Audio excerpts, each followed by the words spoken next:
본격적인 휴가철이 시작되면서 국내외로 해외여행 그리고 또 국내 여행 가시는 분들 굉장히 많으실 텐데요.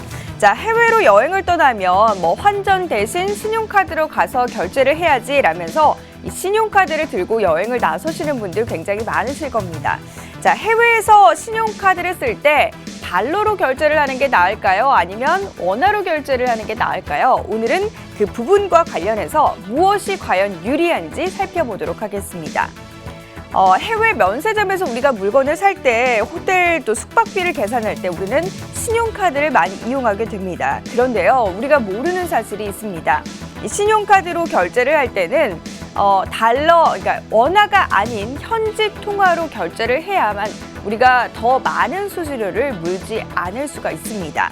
이 신용카드 시 원화로 물품 대금을 결제하는 원화 결제 서비스, 이 DCC 같은 경우에는 실제 가격의 약 3에서 8%의 원화 결제 수수료뿐만 아니라 환전 수수료까지 이중으로 발생을 하면서 이 원화 결제를 선택하게 되면 돈을 더욱더 많이 물게 되는 것인데요.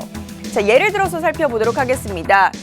파리에서 유로로 결제를 할 경우에는 이렇게 세 가지 단계를 거치게 됩니다.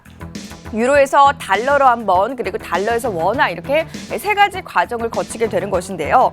기존에는 이제 해외에서 카드를 사용하게 되면 비자나 마스터 등 매입사를 통해서 국내 카드사에 비용을 청구하는 형식인데 해외에서 결제를 하면 파리 같은 경우는 이제 유로로 결제를 했을 때 그 각각의 매입사들이 기준 통화인 달러로 한번 바꿔서 국내 카드사에게 청구를 하게 됩니다. 그리고 또 국내 카드사 같은 경우는 이 달러를 다시 한번 원화로 바꿔서 이 국내 카드 사용자에게 통보를 하게 되는데요. 하지만 여기서 만약 원화 결제를 현지에서 결제를 하게 된다면요. 자, 그 예를 한번 살펴보시죠. 현지와 유로 결제했을 때와 달리 이렇게 한 번 더 원화로 전환을 해야 하는 수수료가 붙게 됩니다. 총 4번에 걸쳐서 달러가 이렇게 변하게 되는 것인데요. 유로에서 원화, 그리고 원화에서 기존 통화인 달러로 다시 변경이 된 다음에 국내 이 카드 사용자에게 요금이 매겨질 때는 다시 한번 또 원화로 전환이 되게 되면서 이처럼 그 원화 결제 수수료가 한 번 더 플러스 되게 되는 것입니다. 그렇기 때문에 신용카드를 사용하는 사람들은 자신도 모르게 현지 통화보다 약 5에서 10%의 수수료를 더욱더 지불하게 되는 것인데요. 자, 예를 들어서 살펴보겠습니다. 미국에서 만약 $1,000짜리 물건을 샀다고 가정을 해보도록 하겠습니다.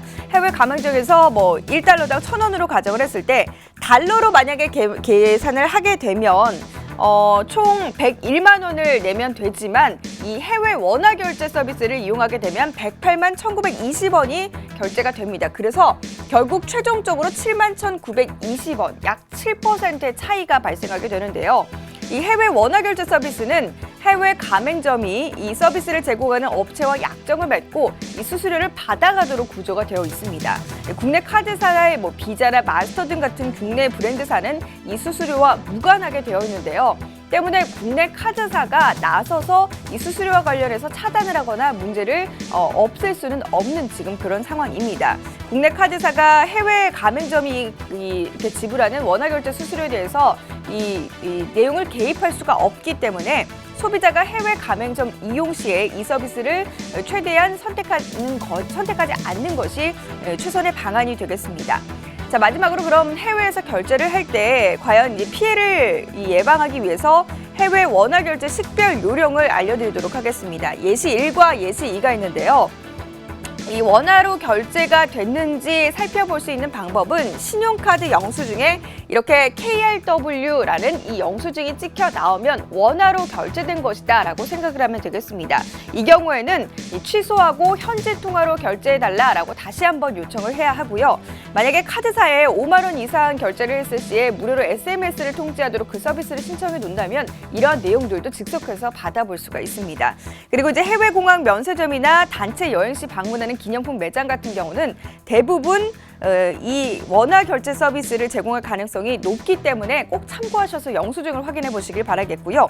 또한 해외 호텔 예약 사이트 그리고 항공사 홈페이지 같은 경우에도 한국에서 접속하면 이 해외 원화 결제 서비스가 자동으로 접속이 되어 있다고 합니다. 그러니까 호텔 사이트에서 이제 결제를 할 때도 꼭 그 관련 내용들을 참고하셔서 수수료를 조금 줄여 보셔야 될 것 같습니다. 그리고 마지막으로 우리가 해외 직구를 많이 이용하는데요. 해외 직구 같은 경우에도 요즘 페이팔 결제를 통해서 자동으로 이 DCC 해외 원화 결제 서비스가 요청이 되고 있다고 합니다. 직접 페이팔 사이트에서 그 사용자가 초기 설정을 변경해야만 해제가 가능하다고 하니까요. 이 수수료가 납부되기 전에 여러분이 좀 발품을 파시고 조금 더 노력하셔서 이 수수료를 아끼는 노력들이 동반되어야 되겠습니다. 자, 지금까지 팝콘 경제였습니다.